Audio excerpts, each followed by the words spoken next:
Welcome to Mani Cartoon Stories. I'm so happy you're here. Get ready for a world of imaginative cartoons, fun adventures.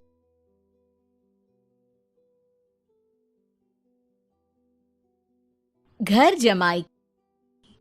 Vicky को हमेशा किस्मत ने उसकी मेहनत से ज्यादा दिया। पैदा हुआ एक बड़े घर में, मुंह में चांदी की चम्मच लेकर, और शादी भी की एक उससे भी बड़े घर में, सोने की चम्मच मुंह में लेकर। उसे मेहनत करने का शौक नहीं था। एक शौक था, वो भी घटिया शायरी करने का। उसकी हर बात शायराना ही होती थी। जैसे कि एक दिन, दूर से देखा तो चांद पे दाग था, दूर से देखा तो चांद पे दाग था, पास से देखा साबुन का छाग था। ठोको ताली। अरे ऐसी शायरी करोगे तो ताली तो पता नहीं, कोई तुमको ही ठोक देगा। शायरी वो बिल्ली है जो किसी का भी रास्ता रोक दे, और क्या मैं किल हूँ जो कोई मुझे ठोक दे।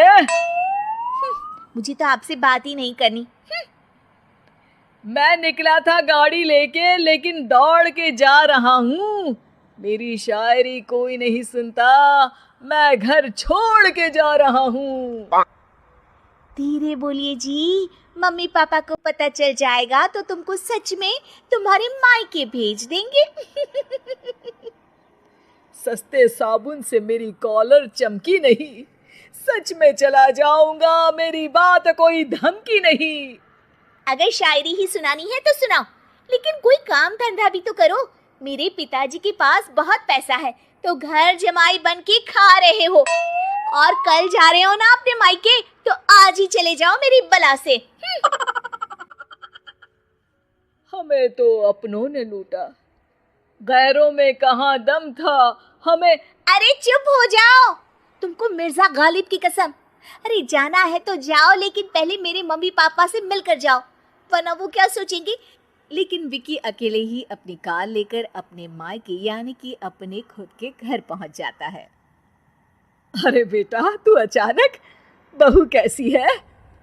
अरे माँ, बहू तो बिल्कुल बदल गई है, मुर्गी हाथ से निकल गई है। अरे क्या हुआ बेटा? उसकी आती नहीं है, मेरी जाती नहीं है। मैं करता हूँ शायरी, उसे भाती नहीं है। मेरे पास उसका फोन आया था बेटा, सही कह रही है वो। तुमको काम करना चाहिए, तभी तो इज्जत मिलेगी। घर जमाई बनके सास ससुर के पैसों पर कब तक ऐश उड़ाते रहोगे?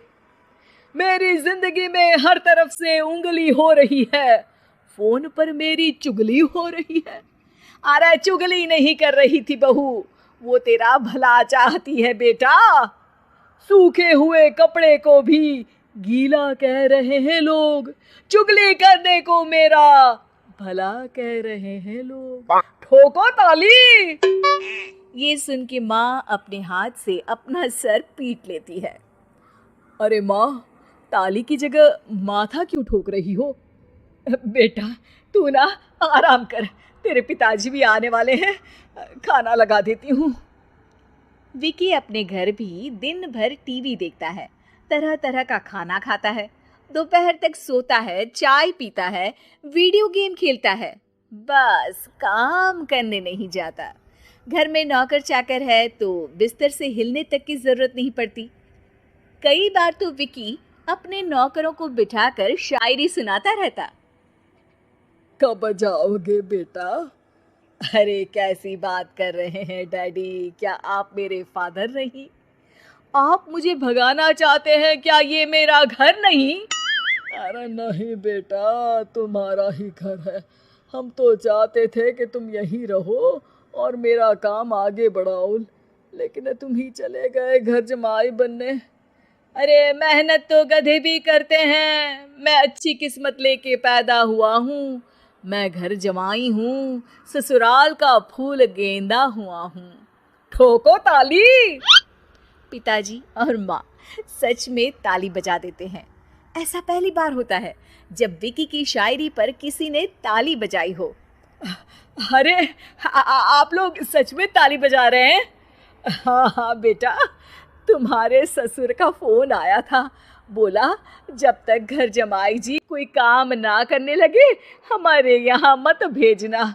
अब तू तो काम करने से रहा और तुझे रहना भी है हमारे घर में ही, करेगा भी शायरी ही, और बार बार ठोको ताली बोलेगा तो आदत डाल ही लेते हैं ताली ठोकने की। विकी उसी वक्त खड़ा होता है और बहुत गुस्से में सीधे ससुराल के लिए निकल जाता है। फिर से आ गए? लेकिन सुमन को देखते ही विकी पिघल जाता है। अब सुमन, आई एम सॉरी, आज से ना मैं सिर्फ शायरी ही नहीं बल्कि काम भी करूँगा। तुम अपने ऑफिस में बात कर लेना, कोई भी मेहनत का काम कर लूँगा। मैं घर जमाई बन के रहूँगा लेकिन काम करूँगा और इज्जत से रहूँगा। मतलब सिर्फ तुम नहीं आए हो, तुम्हारे साथ तुम्हें अकल भी आ गई है। मैं अपने कारखाने का मैनेजर बनाता हूँ तुमको, कल से मेरे साथ चलना वहाँ। थैंक यू ससुर जी। थैंक यू से काम नहीं चलेगा, एक शायरी सुनानी पड़ेगी। है जरूर। ससुर के पास पैसा होते भी मेहनत जिसको भाई है वही सच्चा दामाद है, वही अच्छा घर जमाई है। ठोको ताली। सब विकी की शायरी पर ताली ठोक देते हैं। शिक्षा, जब किस्मत आपको बहुत सारा दे दे तो उसकी कद्र करनी चाहिए और मेहनत करना कभी नहीं भूलना चाहिए।